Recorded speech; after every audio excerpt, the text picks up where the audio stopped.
All right, so today we're going to talk about the squat. And now the squat is a pillar movement, but it can be tricky because it varies from person to person based off of your individual anatomy. So hopefully I don't lose you here, but I want you to remember that you should always talk to the trainers if you're not sure.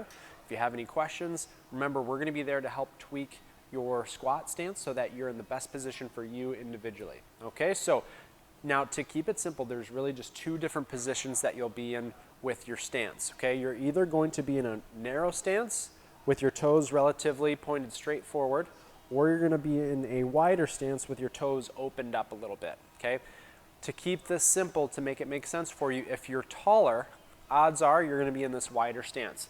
If you're not as tall, you're going to be in a more narrow stance. And I'll show you the difference between the two squats here in a second. Okay, now I'm going to start off with the more narrow stance for you. Okay, if you're in a more narrow stance,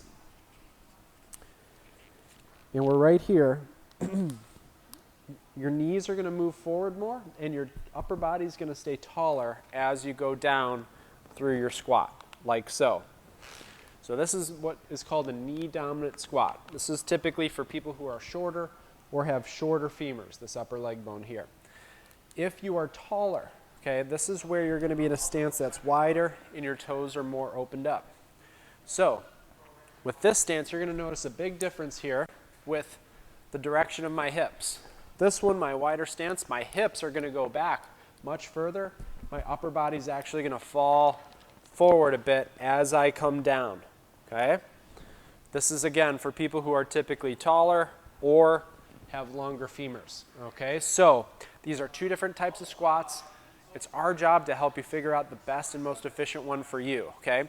Now, the best way to think about it is whichever one feels better is usually going to be the one for you. So this is something for you to play around with a little bit, but then also for us to help you.